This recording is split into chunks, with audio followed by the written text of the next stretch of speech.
Sir আমাদের flight ready. Flight? না না, আমরা ট্রেনে যাব। দুজনে ফ্লাইটের টিকিটের দাম কত বলো তো? ফ্লাইটের টিকিটের দামে কি হবে ম্যাডাম, ওনার তো নিজেরই ফ্লাইট আছে। নিজের ফ্লাইট? আচ্ছা দীপ ড্রাইভার তো? এত কিছু দেখার পরও যদি আপনি বুঝতে না পারেন তাহলে আমার কিছু বলার নেই ম্যাডাম।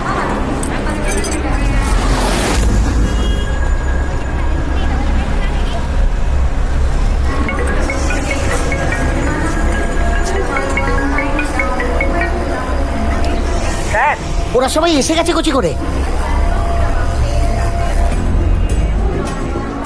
Khasnabis, yes sir. 15 মিনিটের মধ্যে এই স্টেশন আমার খালি চাই। 15 মিনিটের মধ্যে? এত তাড়াতাড়ি স্যার? একটা স্টেশন খালি করতে হবে। প্রবলেমটা কোথায়? না না, মানে এত প্যাসেঞ্জার। অল্টারনেটিভ ব্যবস্থা করো। যাদের তাড়া আছে তাদের ফ্লাইটে পাঠাও, যেখানে ফ্লাইট নেই সেখানে গাড়ি দাও। দরকার হলে রেলওয়ে মিনিস্ট্রিতে ফোন করো, স্টেশন মাস্টারকে বোঝাও, টাকা দাও। ঠিক সময় যদি কাজে না আসে তাহলে এতগুলো টাকা দিয়ে কি হবে আমার? খাসনবিশ, এই মিটিংটা আমার কাছে ভীষণ important. This meeting is very important to me Khasnabish. যে কোনো কস্টে এই স্টেশন আমার খালি চাই। Do you get it? Yes sir, I do.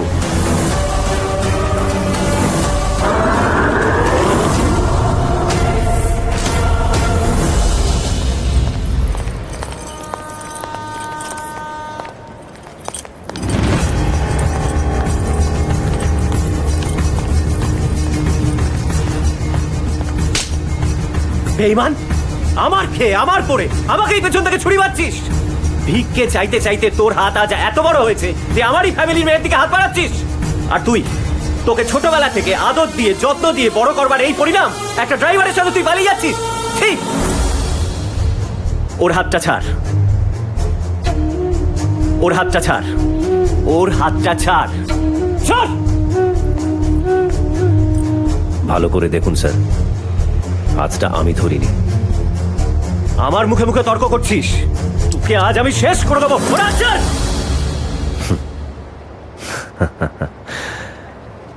বাহ, আজ আপনি জানতে চাইছেন যে আপনার পরিবারের মেয়ে একজন ড্রাইভারের সঙ্গে কি করে বিয়ে করতে যাচ্ছে। আর একজন কোটিপতি বাবা, সে তার মেয়েকে জিজ্ঞেস করতে পারে না যে সে সামান্য একজন উকিলের সঙ্গে কি করে বিয়ে করলো। আমি তো তাও এখনো ওর স্মৃতিতে সিঁদুর দিইনি। আপনি তো স্মৃতিতে সিঁদুর দিয়ে মালা বদল করে বিয়ে করে ওনার সামনে গিয়ে দাঁড়িয়েছিলেন, তাই না? আজ আপনার পরিবারের মেয়ে এত বড় একটা ভুল করেছে যে যাকে ভালোবাসে আপনি তার উপরে বন্দুক তুলে দাঁড়িয়ে আছেন। আপনার ভদ্রতা সভ্যতা সব মুখোশ খসে পড়ে গেছে, এটা ঠিক। আর উনি রাগের মাথায় একটা গুলি চালিয়েছিলেন বলে সেটা তার অন্যায়, সাংঘাতিক অপরাধ, তাই না? আপনাদের বাড়ির মেয়ে মেয়ে আর ওনার বাড়ির মেয়ে মেয়ে নয়।